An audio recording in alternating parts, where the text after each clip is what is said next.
All right, let's get started in the interest of time then. Hello everyone. My name is Jonah Stuart Brundage. I am assistant professor of sociology here at Michigan. Can you hear me all right? Great. And welcome to our third panel of the day. Thank you all for being here. This panel will consider some of Xiaohong's contributions to methodology, particularly methods of comparative and historical sociology. We have three wonderful panelists, Nicholas Wilson, Julia Adams, and Zhang.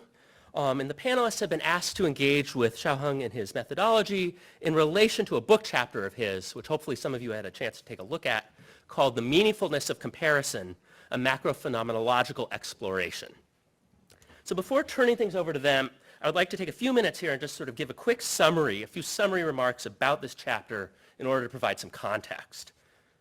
So Xiaohong's chapter, The Meaningfulness of Comparison, very recently came out, just this year, in an edited volume called After Positivism, New Approaches to Comparison in Historical Sociology, which was co-edited by Nick Wilson, who you'll be hearing from shortly, as well as Damon Merrill. After Positivism asks, essentially, what role comparison can play for historical sociologists who no longer subscribe to the assumptions on which the comparative dimension of so-called comparative historical sociology originally rested. So these assumptions include things like the notion that you could use comparison to isolate causes in some sort of direct or unmediated way, or even the very notion that cases could ever be truly independent of each other. So the intuition here, I think, is that despite largely rejecting these things, historical sociologists, and arguably all social researchers, more or less implicitly, still find it useful, indeed unavoidable, to compare. So what is it that comparison actually does for us then, and what are some good ways to go about doing it? These are the kinds of questions that the book asks, and in which Xiaohong's contribution intervenes as well. Yet Xiaohong also stresses in his own chapter that, and here I quote, "My purpose is not to strengthen the justification for comparative methods or to suggest ways to substantively improve comparison." I think he takes it for granted that others are already doing that. So instead he asks a more specific question, namely, what is it that makes comparative research interesting? Now Xiaohong's jumping off point here is the sociologist Murray Davis, you may know, who argued perhaps somewhat notoriously that great theories are not those that are true, but rather those that are interesting. And theories are interesting in turn, the argument goes, basically because and when they challenge the assumptions of their audience. So Xiaohong's contention then is that comparison, at least when it is done well, is interesting in exactly this way. So how is it that comparison facilitates interesting claims? The rest of the chapter details various aspects of this process. First, there is what Xiaohong calls comparison as deconstruction, which is the use of comparison to, quote, debunk conventional wisdoms, end quote. So Xiaohong elaborates 5 ways that comparison does this, which he refers to as defamiliarizing the familiar, de-essentializing others, shifting background comparison through critical case studies, unraveling inherent sequentiality, and unpacking family resemblances. I'm not going to get into all this in the interest of time. I would just like to highlight the first 2 of these strategies because I think they're particularly illuminating. So when defamiliarizing, this is the first one, in the defamiliarizing mode, comparison is essentially an act of relativization. What I mean is that, as I understand it, Xiaohong is saying that comparison, by sensitizing us to difference, whether that be difference across place or over time, it checks our tendency to think that our own society or our own present is simply the natural way that things are or have always been. So in this sense, you might say that comparison as defamiliarization allows us to make ourselves other. By contrast, comparison as de-essentialization of others is basically the reverse. So what it does is it makes the other familiar. So if essentialism, as Xiaohong describes it, is, quote, the tendency to view one's own culture as dynamic while regarding others' meaning systems as inherently static, end quote, then de-essentializing means, quote, to render visible the internal dynamism, diversity, contradictions, and conflicts within others. And here Xiaohong actually praises work that would seem to impose so-called Western concepts onto so-called non-Western contexts insofar as such work helps to explain divergences between these contexts as contingent rather than as the result of immutable differences. That's the point. And he cites as an example Wenkai Hei's work on divergent attempts to build modern fiscal states in England, China, and Japan. Okay, however, if comparison is to be generative of theory, which is what Xiaohong suggests that it is by virtue of being interesting, then it can't just stop at debunking old insights, right? It must help us identify new ones. So secondly is what Xiaohong calls comparison as reconstruction, and he highlights 3 different forms of this. Okay, the first form, I'll run through this quickly. The first form of reconstructive comparison is analogy, since, quote, identifying and explicating unexpected analogies can bring forth refreshing perspectives for the case at hand. And Xiaohong cites as an example here Theta-Skocpol's comparison in States and Social Revolutions of the French nobility and the Chinese gentry, which she argues embodied a fundamentally similar relationship to the state, to the respective states, despite appearing at first glance as very different kinds of classes or elites. Now the second strategy, once again, is actually the reverse, which is comparison as contrast, which, quote, is used to identify and articulate structural differences between cases. So here Xiaohong cites as an example Richard Bernanke's explanation in The Fabrication of Labor for the differing practical understandings of labor as a commodity and what appear at first glance here to be very similar contexts, 19th century German and British factory production. So just note then that while analogy and contrast make the opposite moves, they are interesting for exactly the same reason. They both run counter to our prior assumptions about cases, whether that's an assumption about difference or an assumption about similarity. Okay, finally, the third strategy that Xiaohong discusses then is what Jeffrey Haydu has called reiterated problem solving. This is a bit more specific, and it compares across time to analyze how actors in different periods hit upon variable solutions to analogous problems. And what distinguishes this approach is not merely that what actors do in earlier periods obviously affects actors in later periods. That's important. But also in Xiaohong's account, it's important that actors may construct the problem itself in different ways, and that actors' competing definitions of the problem are therefore themselves part of what is at stake in any given moment. So taking this emphasis on meaning making together with the first 2 approaches thus leads Xiaohong to a prescription of sorts. And he writes, comparative research should not only compare how structural forces shape outcomes of interest, this is what he says prevails in both analogy and contrast, but also compare the creative processes where actors' individual and collective agency makes a difference. This is what reiterated problem solving does for him. And he concludes, quote, the phenomenologically interesting comparative studies often make these 2 types of comparison enrich each other, end quote. Okay, so then the last major part of the chapter is devoted to making good on what such an approach actually looks like, which Xiaohong describes as comparing dynamic transformational processes. That's his term. Such an approach, he argues, begins by introducing deconstructivist comparison. It's the first step to, quote, destabilize the conventional explanations, end quote. It then proceeds to reconstructive comparison, particularly by comparing, quote, critical junctures where actors' agentic dimension and structural forces shed light onto each other. Okay, so what makes all such comparisons interesting, he says then, is ultimately that they reveal what were previously hidden mechanisms. But he stresses again that in doing so, we should be on the lookout both for mechanisms of determination and what he calls mechanisms of emergent creativity. Okay, just to wrap up then, Xiaohong concludes this chapter by considering the practical implications of comparison. We might even say the political implications of comparison. So this is something different. And there is what he calls a duality of comparison, in that it is a method of analysis, but it is also a method of practice. Okay, so what does he mean? First of all, comparison as method of analysis is the easiest way to read basically everything I've just been talking about. But comparison, Xiaohong argues, is also critical to our own abilities to act in and upon the world. And in this respect, I think it's very interesting, if you will, that Xiaohong ends with a discussion of the 18th Brumaire by Karl Marx. So Marx in the 18th Brumaire, as Xiaohong notes, is engaged, in fact, in a comparison. He's comparing the 1848 revolution in France to the French Revolution of 1789, or 1789 to 1800. And he's doing this to stress their differences, because he says the world has changed between these events, giving rise to new structural forces. But Marx is doing more than just this, Xiaohong points out.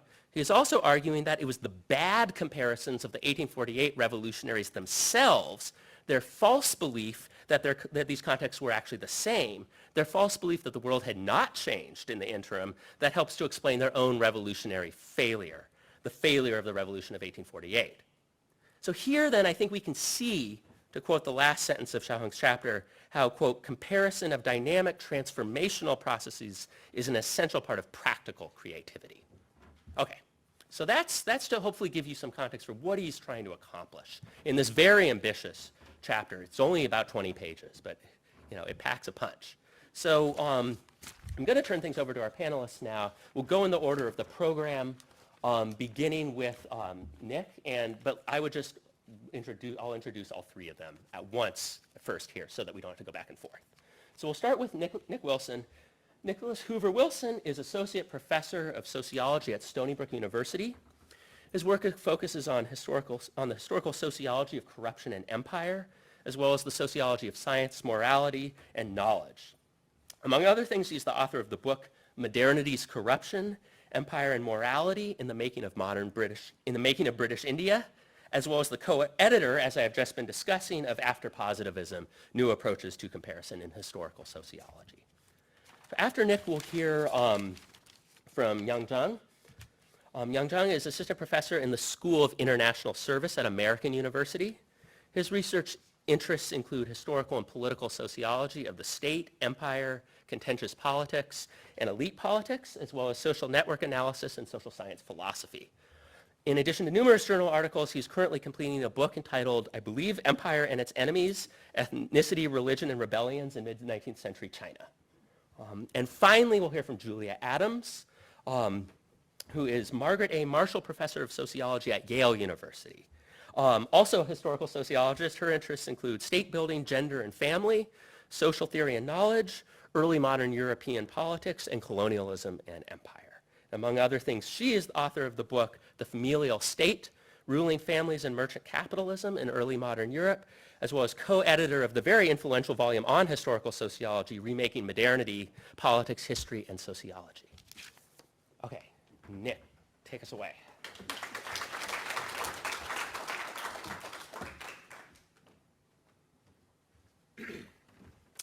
Okay, first let me grapple with this space-age podium. Okay, so that lives there. This lives here. Now I press F11 to go full screen.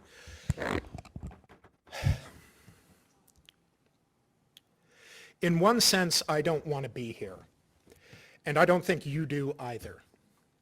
I wish I were saying what I'm about to say in the basement of Anna Liffey's in New Haven, with Xiaohong smiling, and if he'd had enough beer, giggling at the implications of my comments. But here we are, and I'm at the podium to evaluate Xiaohong's contribution to the volume I edited with Damon Merrill, who sends his regrets, which, as Jonah mentioned, is entitled After Positivism, New Approaches to Comparison in Historical Sociology. Now, we're lucky to have other distinguished panelists to respond to different aspects of Xiaohong's chapter. So I take as my warrant something to do a bit more focused and narrow than to comment on the whole thing. What I want to do is take a particular sentence in Xiaohong's chapter and follow through some of its implications. And boy, as we've been hearing, Xiaohong could write some sentences that were doozies. The one I'm picking is at the end of the first paragraph, and it reads, "By clarifying the diverse roles that comparative methods play in different stages of the knowledge creation process, this chapter attempts to enhance the reflexivity of methodological pluralism in historical sociology and contextualize this enterprise in humanity's exploration of creativity and freedom." So, to me, this passage not only beautifully expresses Xiaohong's unassuming intellectual style combined with Herculean ambition, but it also presents a stark and uncomfortable challenge to the social sciences. It suggests connections among aspects of our work that are supposed to be disjoint especially if we were trained to search for all caps positivistic truth. In fact, he's suggesting connections among our methodological practices, how we theorize, our positions as social scientists and global citizens, and even human creativity and freedom. Now, to paraphrase the character Tracy Jordan from the sitcom 30 Rock, these connections represent deep philosophical waters, and if you try to hold on to me for safety, we are all going to drown.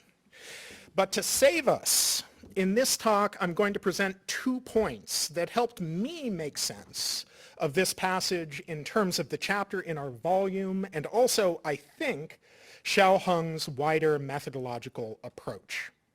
The first point is that Xiaohong's methodological proposal, I would put to you, is radically anti-essentialist and even anti-foundational. To borrow from Richard Rorty, I think he is suggesting comparisons without substances or essences. The second point I'll put to you is that, counter to the standard positivist riposte that such anti-foundationalism or anti-essentialism implies nihilism or invites authoritarianism, through an exploration of the question of reflexivity in scholarship, I think Xiaohong's approach rather gives us some of the best hope for advancing our knowledge of the social world that celebrates the possibilities in that social world. In a word, I put it to you that he is not nihilist, but rather humanist. So, Xiaohong's chapter, as Jonah noted, is structured around 2 basic classes of comparative act. In his terms, deconstruction and reconstruction. Deconstructive comparison means, keeping with his phenomenological idiom, to defamiliarize, to de-essentialize the others objectified as outside a cultural tradition, to shake loose paradigmatic interlocks through unusual negative cases, to unwind assumed causal sequences, and to trouble and challenge the naive use of categories like aristocracy and bourgeoisie. Reconstructive comparison, meanwhile, helps one find footing in this unfamiliar terrain by using analogy, contrast, and Haydou's reiterated problem solving, which Jonah nicely summarized and I will not rehearse. I bring this up to say that an ungenerous reader might perhaps take these different comparative tactics as something of a grab bag of approaches without a firm warrant to have, again in all caps, established causality in an objective and observer-independent way. If this is your reaction, first, hello, and I hope you enjoy instrumenting your variables. Second, I think that Xiaohong still has something to say to you. And let's call this the normal science version of his argument. Here, and by the way, this is a key motivation for after positivism as a whole in the volume, and they may be too modest to say we also have 2 of the other chapter contributors to the volume here in Jonah and Yang. But here, the goal is to shift from how social scientists justify their work and claims to a description of how they actually conduct their work. I think if we undertake this shift, what we find is a terrain in which the justification for explanatory claims is indeed important, but it is woven into a much richer tapestry that flows much less abruptly from motivating a study to finding data to operationalizing concepts to analysis and to writing up. We can call this normal science response, I think, a more expansive version of pragmatist abduction in the tradition of Tavory and Timmermans. But there's also a second, more radical underlying idea here. And note I said idea and not principle or rule. And that is anti-foundationalism or anti-essentialism. This is to say, it's not at all evident to me that we can or should stop merely at, let's say, first-order intellectual patterns, which is to say, we should not stop at the standard act of recognizing a problem in the literature or constructing a puzzle. Instead, and I think this was Xiaohong's target, is nothing less than our, quote, received wisdom about the reference group and our comparative horizon. This is something far more total. Now, I don't particularly care what we can call these, let's say, second-order structures.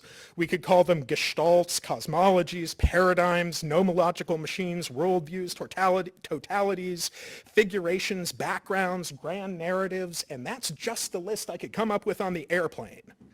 What matters instead is that Xiaohong asks the seemingly impossible or the impossibly radical.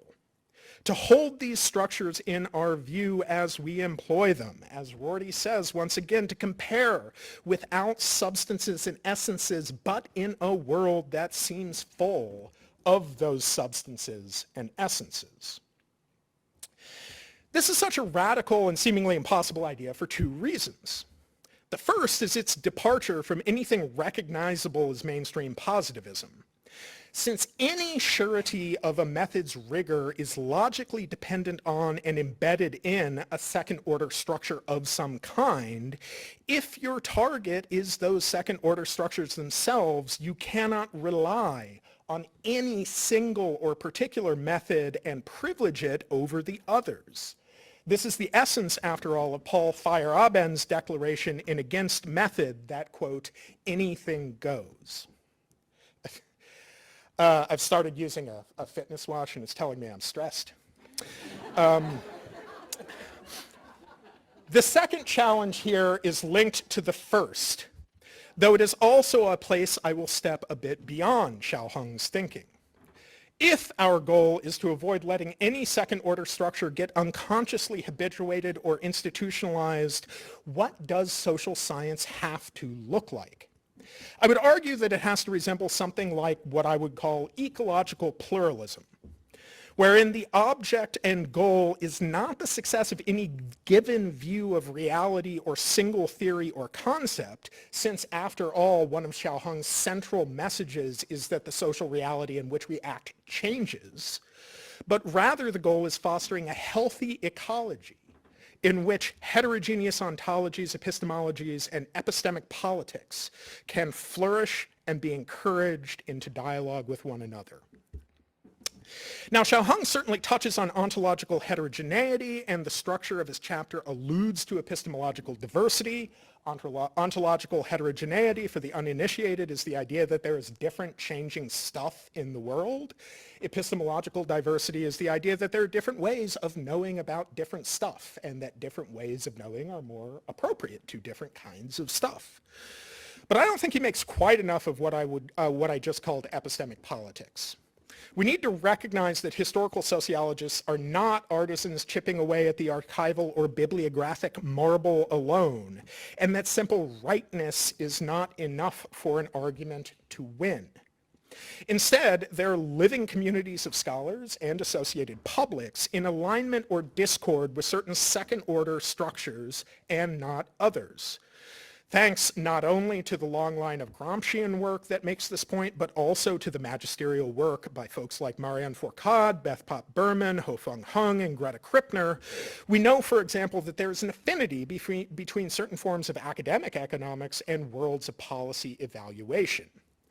And even more generally, for the lay attitude, I would say, of much contemporary science, let us not forget that Sir Karl Popper's The Open Society and Its Enemies, which is much less read than it should be, is the epistemic political companion to Conjectures and Refutations and Logic of Scientific Discovery.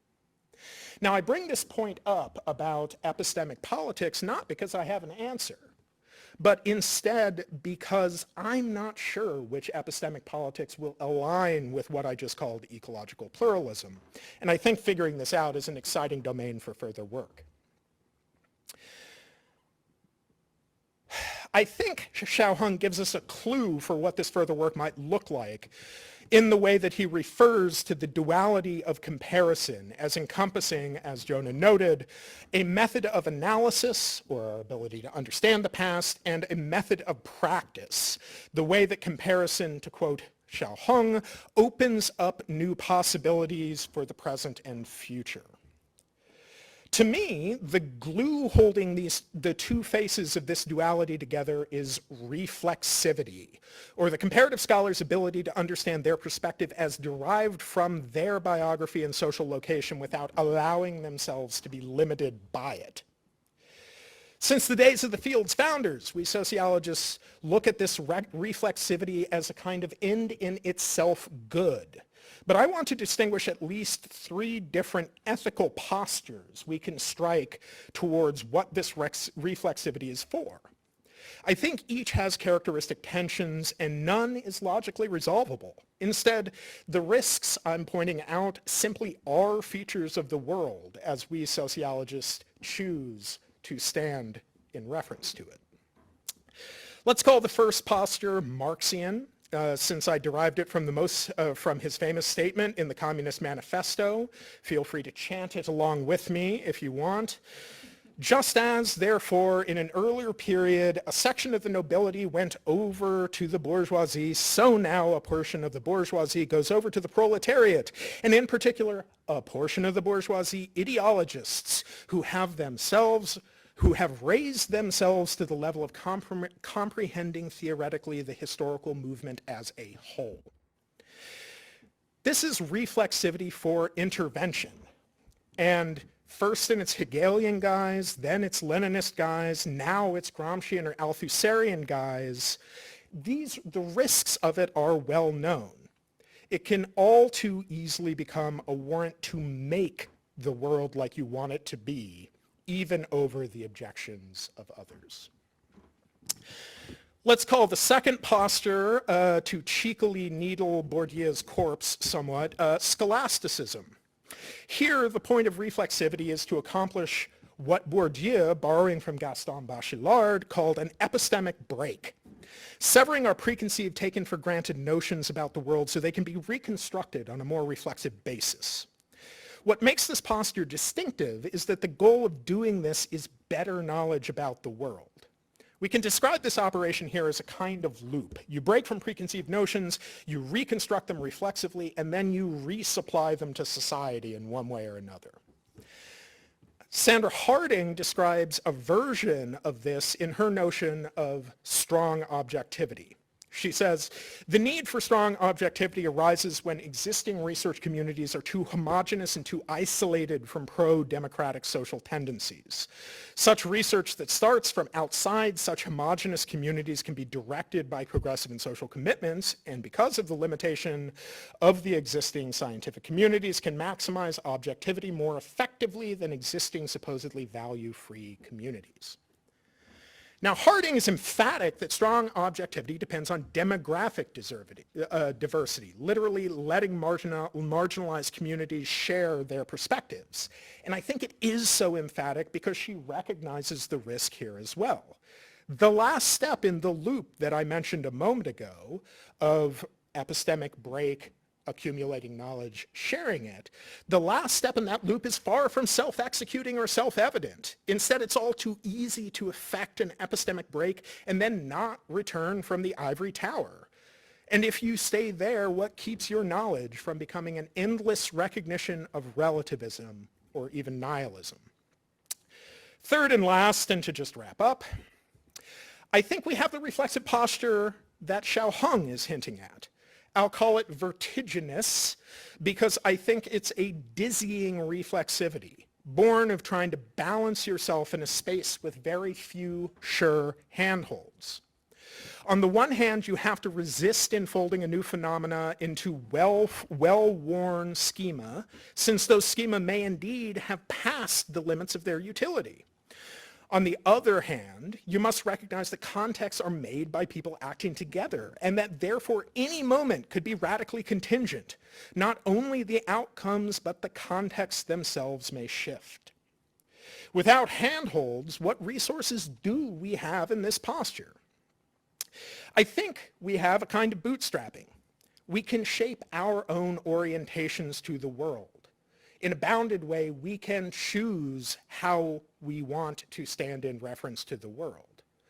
We can work to maintain, to return one last time to Rorty, our, quote, awe before humanity's ability to become what it once merely imagined, before humanity's capacity for self-creation.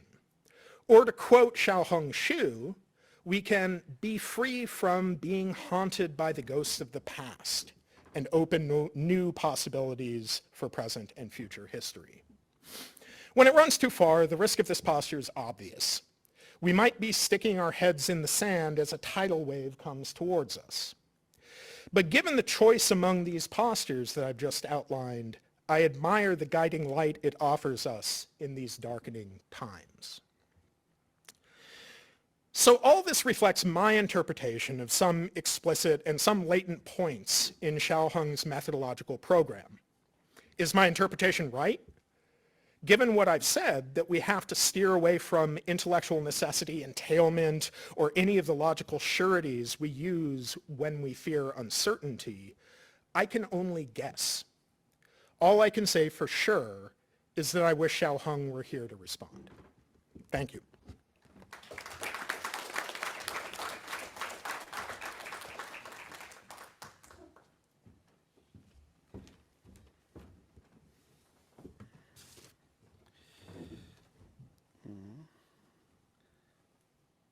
Thank you.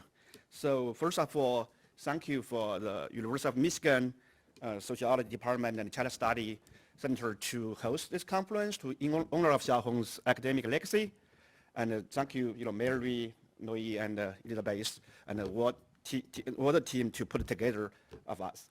And we come here to join this very tough meeting, right? It's tough for everyone because we wish Xiaohong being here with us to discuss those work. And since this is a tough meeting, I choose something tough to talk.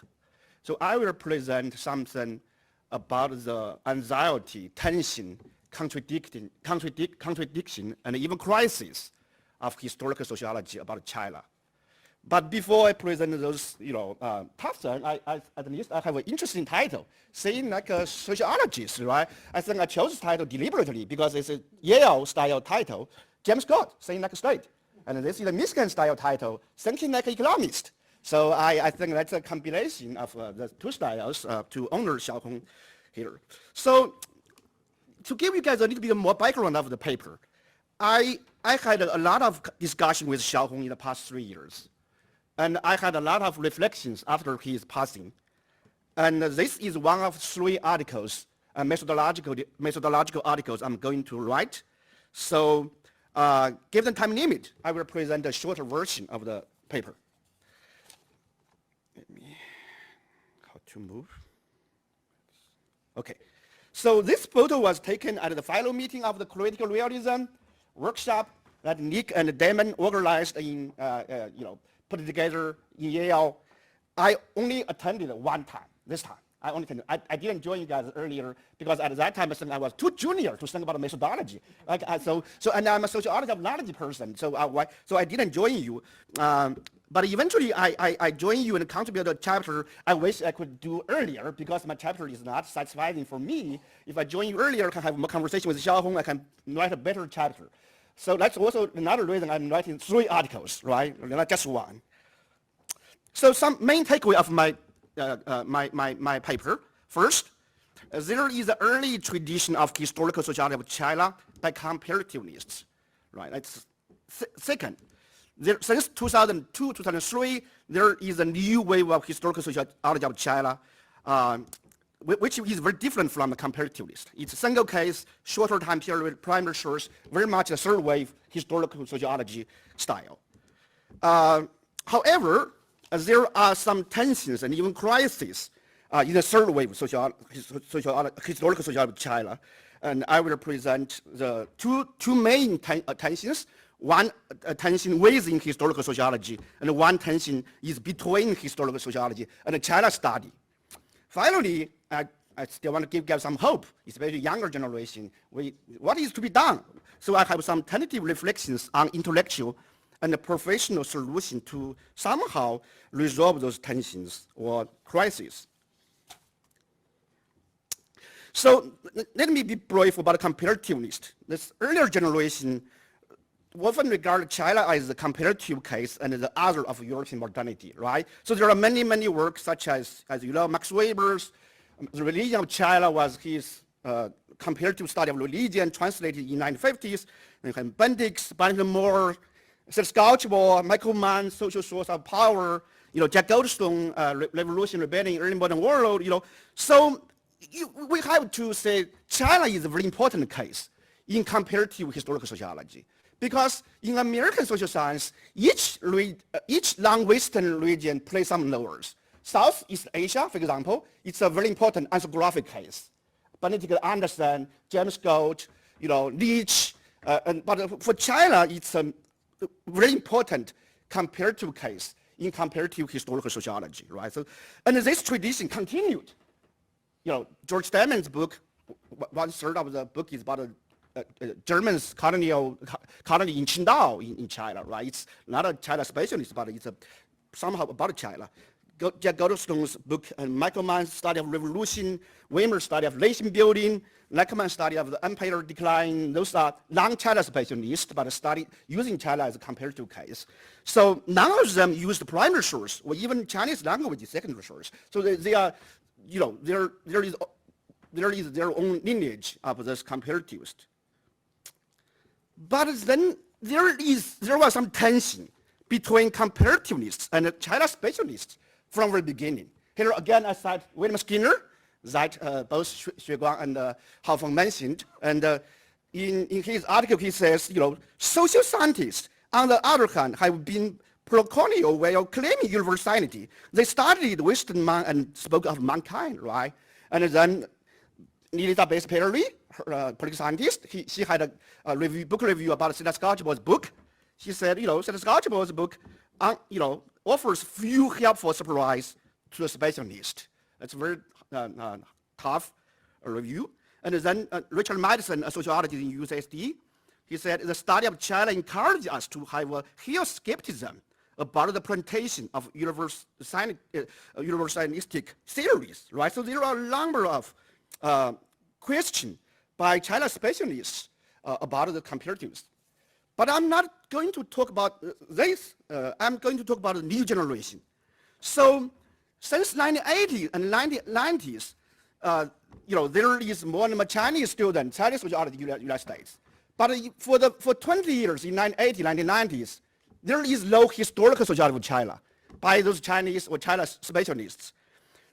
For a very long time in 1980s, 1990s, the main focus about China is stratification, economic transition, organization, you know, even the study of social movements in 1990s is a contemporary one. The Tiananmen movement is not a historical sociology at all. For example, Professor Xueguang Zhou here published a lot on all of those topics, including his 1993 article about the Tiananmen movement that Mary mentioned earlier. So here I use a table to mention, you know, to give you guys, you know, the articles since 2003, because there is no historical sociology article about China before that in AGS-ASR. There are 31 articles between 1987 to 2002 in AGS-ASR. None of them is historical sociology.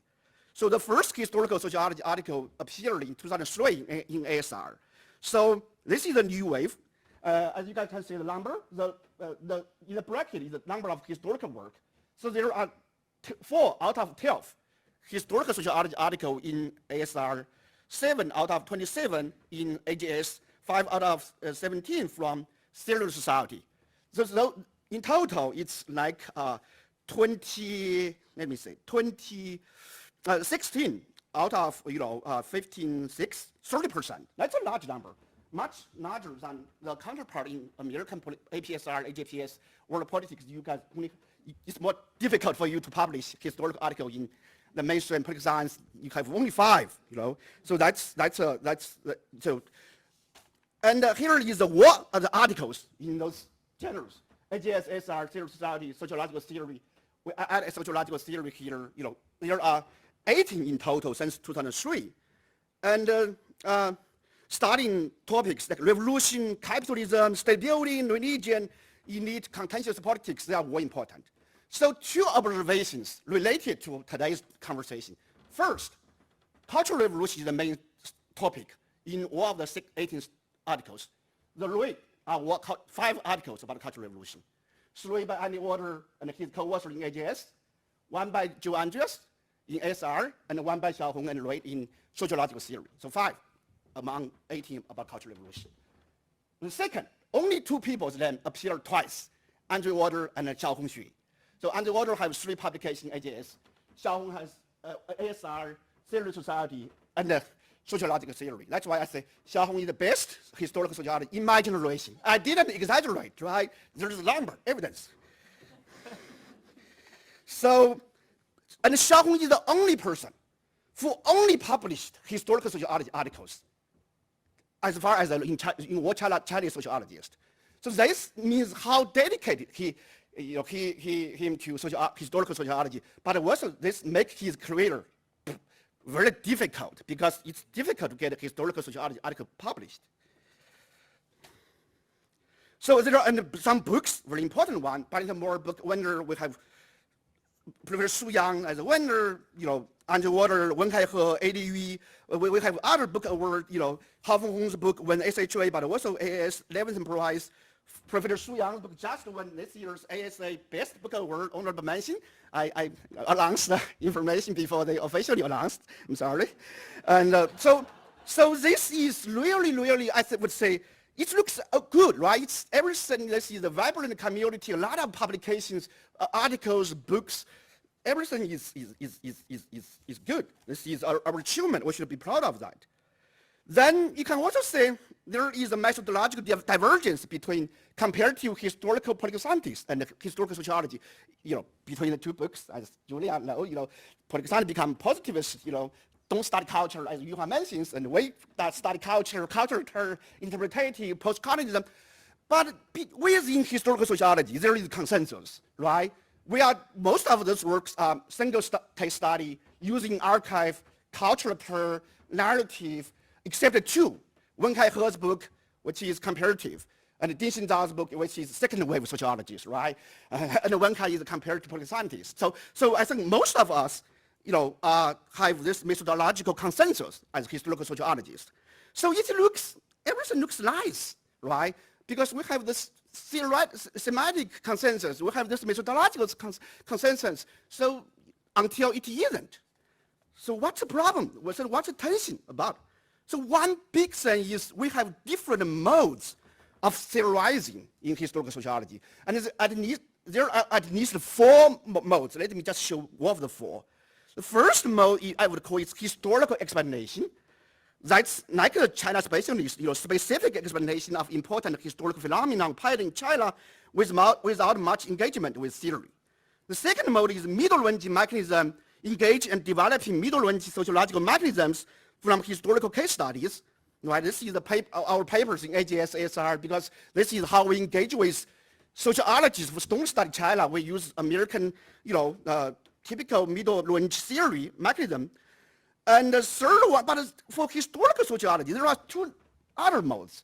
General social theory, that we use some case to construct, develop, or critically engage general theory, such as Marxism, feminism, post-colonialism, world system theory, state theory, symbolic interactionism, such as Seth Scott's book and Hao Feng's sociological theory, post-colonial theory paper. Finally, we have a 4th mode of theorizing that is meta-narrative, which in Chinese we call 大叙事. That's Xiaohong has this. So reflection. So that is what does that mean? That means it's somehow create or rewrite some grand narrative for key singular events, what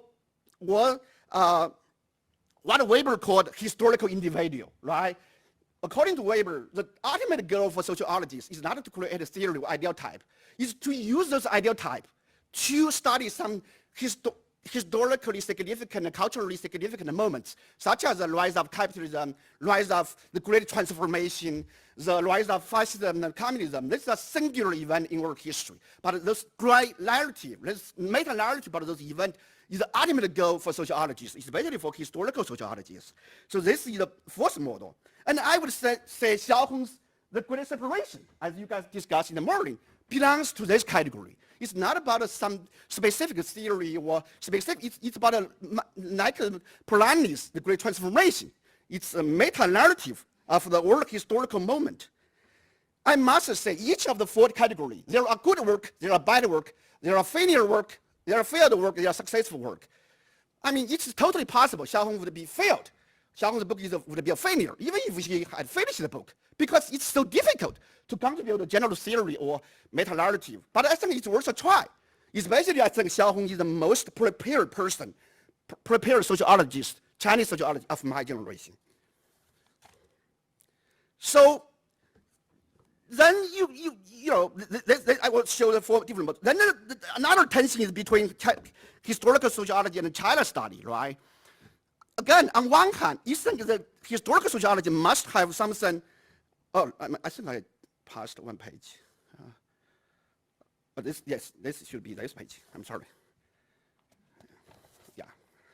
So this is the tension within historical sociology, because historical sociology sometimes position themselves so differently that they do different kinds of historical sociology, even when they study the same topic, right? I show the four modes. Even if they done the same thing, such as Cultural Revolution or bureaucracy, they could study in a totally different way. And more importantly, the biggest disagreement, ironically, may occur between the specialist narrative and the meta-narrative.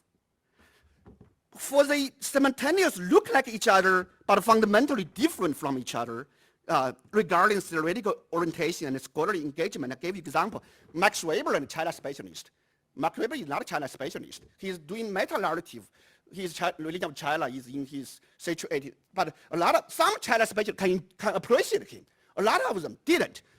Find a lot of factual errors from Max Weber, because definitely Weber is not a China specialist. So I think the big tension could happen, especially between the first and the fourth mode of historical sociology.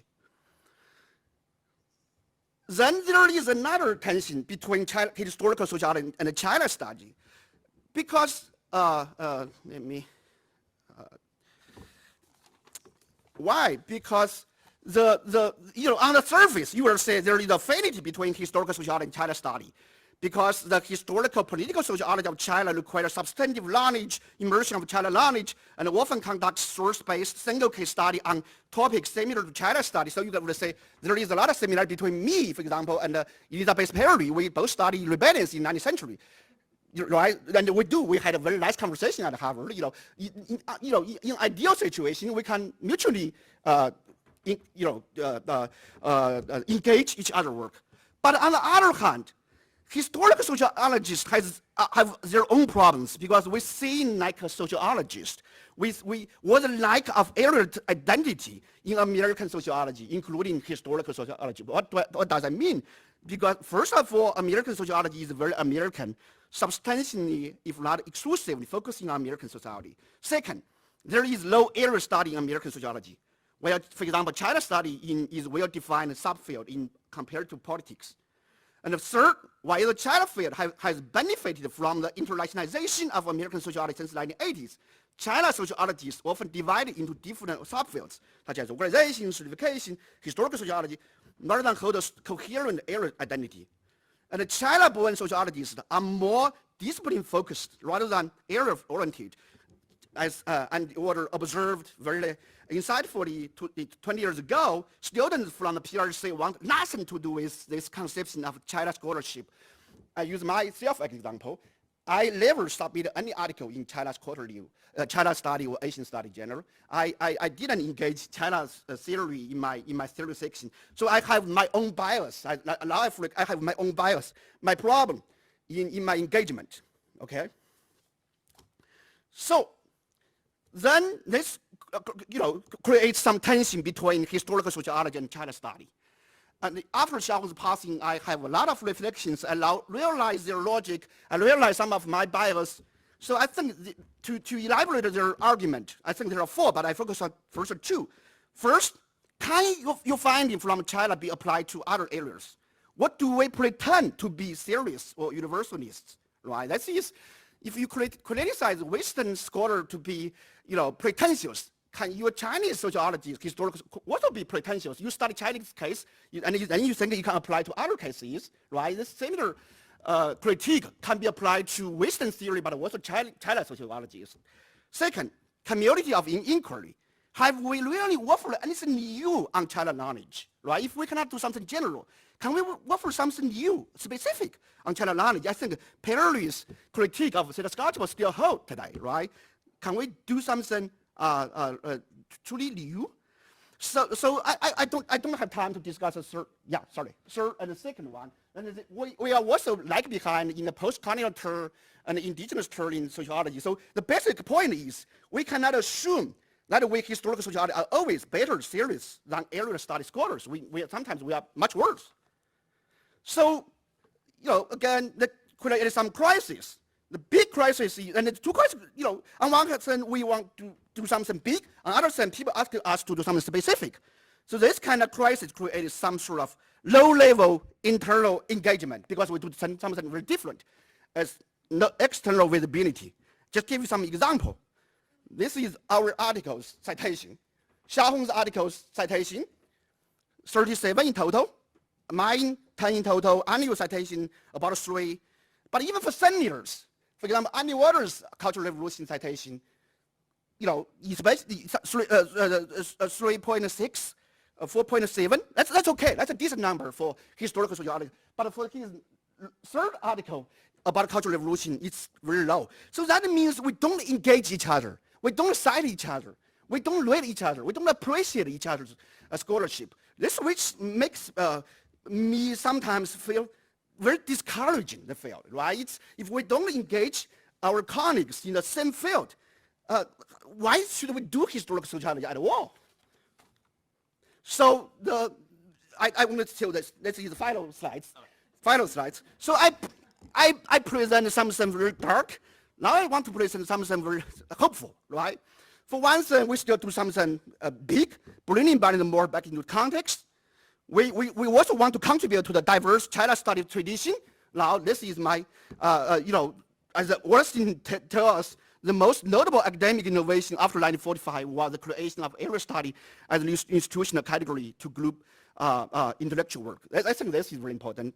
And professionally, I want to say we need to create a transnational interdisciplinary community of historical social science on China. We want to engage the community of China Asian study as historical sociology of China. And finally, we want to join the movement to further the internationalization of American sociology. I think this is my tentative intellectual and professional reflection on how to solve some of our internal crises. And again, I dedicated my talk to Xiaohong because my remarks are built upon numerous conversations with the late Professor Xiaohong Xu. Thank you.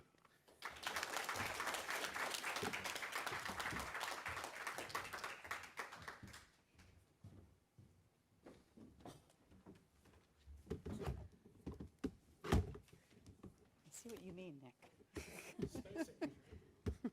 Space age. But no slides. Okay. Can you hear me? Is that okay? Great.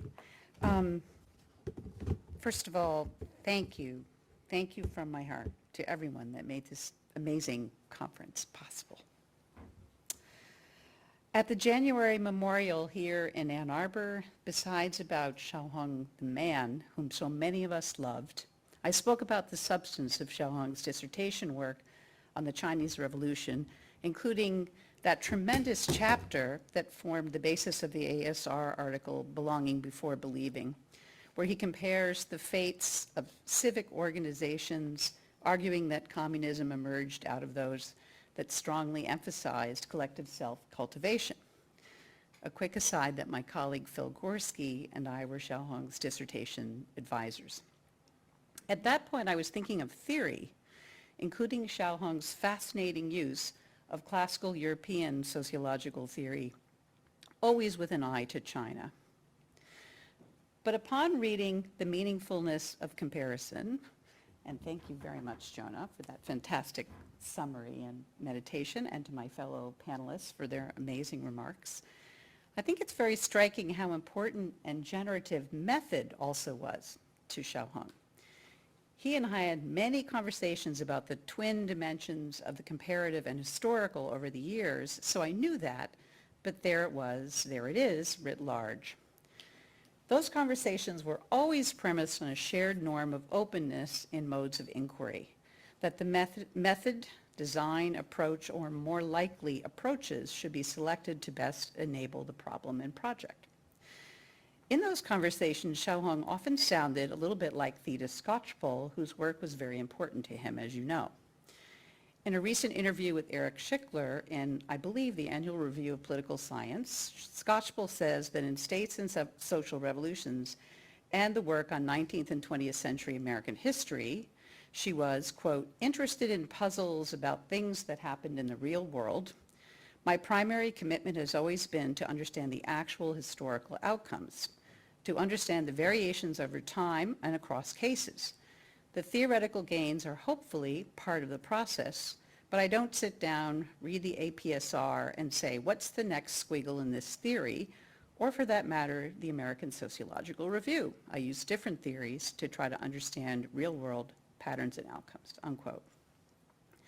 And I think I hear Xiaohong's predilections in that quote, and still better understand why he so admired the work of Skocpol, and for that matter, one of her mentors, Barrington Moore, and of that classical methodological article by Skocpol and Summers, also an important reference point in the present essay. Still, normative methodological injunctions, even those that insist on scientifically principled pluralism, are incomplete. First, they're always in dialogue with the theory and the comparative historical sociology of research methods, or more broadly, modes of inquiry. And second, even apparently singular methods are more multiple and more interdependent than they might seem. There will virtually always be more than one such approach in each concrete piece of research. How so? Well, on this subject, a very good, honest methods book for graduate students that Xiaohong and I both liked is the late Robert Alford's The Craft of Inquiry. The book is a bit dated by now, but still interesting. It identifies 4 major modes of inquiry, of which the comparative features alongside the historical, aka processual temporal narrative, the multivariate, which is similar to Andrew Abbott's standard causal analysis in Methods of Discovery, and the interpretive or hermeneutic. And nowadays, we would probably also add formal or formal relational to that basic repertoire. Alford points out that just about every piece of sociological research features foreground and background modes of inquiry and forms of explanation. For example, in his terms, Max Weber's Protestant ethic foregrounds the interpretive in several ways, including how early moderns understood, say, Calvinist doctrine and reacted to it. It also includes the comparative and the processual. The key comparison between what were the contemporary economic outcomes of Protestants and Catholics kicks off the analysis, as you know. The processual is embodied in the longue durée analytical narrative by which the cloak that once lay so lightly on the shoulders of early Protestants became that steel-hard casing or iron cage. More prosaically, the Protestant ethic was institutionalized in the emergent capitalist economy as the spirit of capitalism, which in turn and in conjunction with other factors had unintended consequences for all those caught up in contemporary capitalism.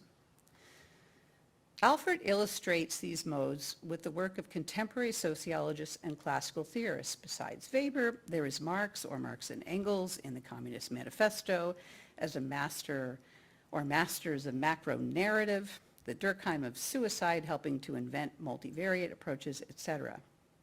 Now we might add not only Simmel for the formal relational or Harriet Martineau and W.E.B. Du Bois, but we would also be much more critical of both the modern Western centrism of the definition of the classical canon, and I hope the problematic individual biographical totemic mode of canonization prevalent in the discipline of sociology. But to be fair, Alford's book is deeply non-dogmatic and also psychologically comforting about the process of research and writing. Nevertheless, the book's analysis of historical, processual, narrative methods of inquiry as the privileged partner to the comparative is underdeveloped. So, to complement our discussion of comparison, and in keeping with both sociology, e.g. Peggy Summers, George Steinmetz's and others' work on narrative, and Xiaohong's own love of genealogical and grand narrative, let me index 3 sociological levels of analysis, 3 principal varieties to add to our discussion. The first sort of historical narrative captures processes that, when seen as a whole, can be represented or understood as temporal trajectories or evolutionary arcs. The actors who drive these processes can be more or less to the fore. We seize these histories conceptually, and we create some sort of analytical picture out of them. In these forms, there is a starting point, a series of articulated and temporally ordered steps, and some sort of resting place or equilibrium state, however temporary. This mode of approach runs across the social sciences, process tracing and political science, equilibria, issuing and equilibria in economics, for example, and features largely as well in and as the discipline of history, spanning the range from the step-by-step of history as fact to the most abstract counterfactual histories. In Xiaohong's work, just one example deals with the impact of the emergence of the new men who began as civic activists in early 20th century China and moved into politics, and the process by which these then communist revolutionaries adopted and spread a new organizational ethos, eventually constituting the party state. Historically, Xiaohong not only recontextualized the founding moment of the modern Chinese moral and political order, but also traced the stages of its downstream consequences. And as I mentioned at the January event, agree with him or not, and by all means, let's debate. He would have loved this. This was a major intervention. Second, equally important and very different, is the analysis of actors' narrative structures of signification and historical experience. Culture, which is constitutive of human action in time, includes and embeds narrative forms, the inner scaffolding of characters, plots, and expected orderings that are inscribed in social life. This can be analyzed quite formally, of course, without respect to actors' internalizations, e.g. Russian formalism and structuralism, Vladimir Propp on fairy tales, etc. But other analysts, including many sociologists, build on the fact that people actively invoke and are informed by narrative understandings of situations and expectations. And they do so not only because social actors orient themselves to narrative, but because actors orient themselves to their expectations of others' narrative understandings and expectations. They may do this consciously or not, instrumentally, evaluatively, affectively, habitually, all of the above, but the key recursive point is that actors' expectations of others' expectations are factually important and formative of social action. This is a basic game theoretic point, of course, in a rationalist frame, but also a place where actors' interpretive modes of action, which Xiaohong and other sociologists study, enter into and directly constitute the processual one. Into selves narratives, of others narratives, of selves narratives, as it were. This fundamentally relational moment is always receding into the historical past, for we stand upon the fulcrum of the moment when these narratives are always becoming individual and collective memory. This modality was clearly emergent in the wonderful morning panel on the Great Separation. Let me say, too, if only for the sake of a little bit of controversy and mixing it up, this is one place where the insights of the post-structural and deconstructive sociolinguistic models belong. And I would include elements of the post-colonial in that. For these, re-narrativizations and their templates in memory are systematically fragmented, typologized, reorganized by conscious and unconscious attractions to and repulsions to key signifiers, signs, symbols, etc., and struggle over their valuations and devaluations. Like it or not, this is the gigantic and messy collective space, the game of telephone in which we all participate, and it's impossible to fully understand either state power or mass politics without it. Isaac Reed and I have a forthcoming paper where we continue to explore some of these questions, so So if you don't like this, you'll have more opportunity to debate. And third, and finally, many modes of analysis, comparative, historical, interpretive, multivariate, and formal, and those that haven't yet been invented, constitute the sociologist's narrative form. We can understand this as foreground background in Alfred's text, or in Andy Abbott's terms, as part of the fundamentally fractal character of sociological methods of inquiry. But each of our work contains multitudes of these ways. And if we acknowledge, consider, and debate that, it can enhance communication and community as well as sharpen our own critical engagements. I do realize that one response to this very unstable multiplicity of both the comparative and the historical might be methodological foreclosure or even panic. Xiaohong didn't take this road, however. I think that he understood that comparative historical work necessarily includes choice and craft and moments of choice. So this third form of historical narrative is also the shape into which we cast our work. Sometimes I think of this in terms of that great theorist Arthur Conan Doyle. Sherlock Holmes said many times in the stories that he was irritated by Dr. Watson's narrative choices, how he wrote up the cases, downplaying logic in favor of drawing in the audience, even tilting toward romance, horrors. But in one of the only two stories that Holmes himself narrates, he grudgingly concedes that Watson was right. So not just craft, but artful craft, the human sciences. I want to honor Xiaohong, the sociological artist, too, a side of himself that was beautifully coming to fruition. Thank you.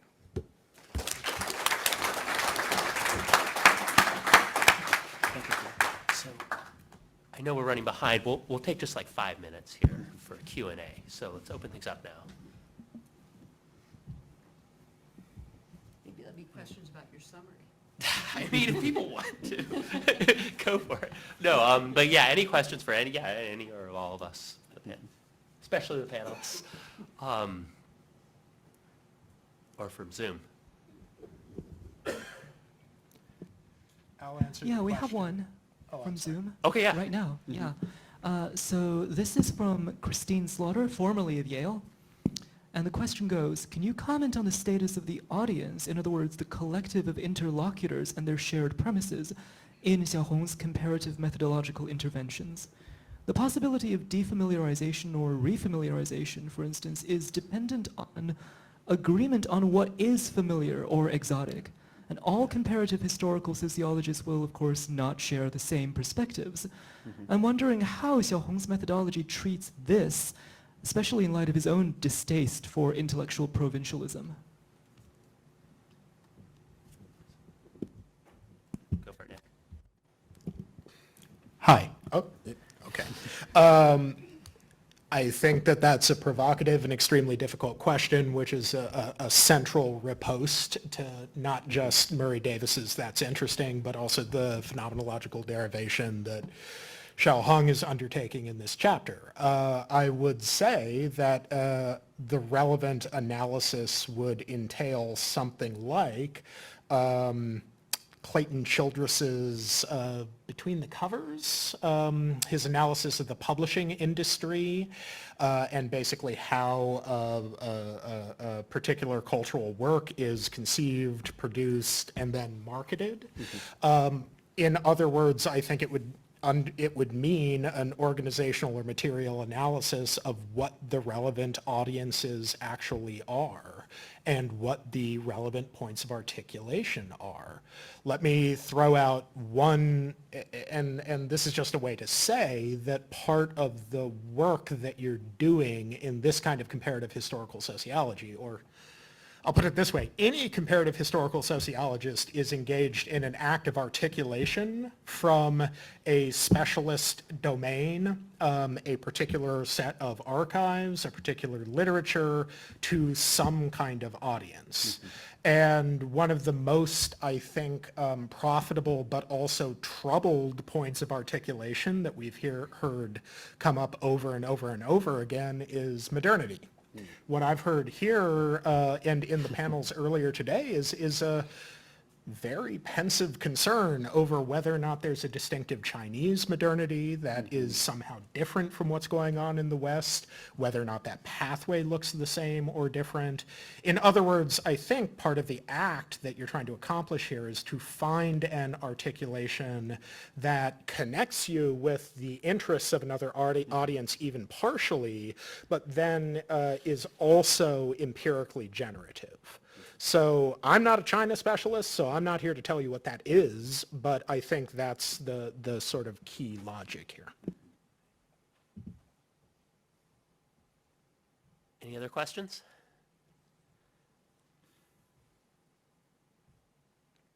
Maybe we're done. Maybe we are. I'll answer the one everyone wanted to ask. I started going bald at 18. Thank you. Thank you. Well, thank you all. Processing that for a second. Thank you all very much. Thank you.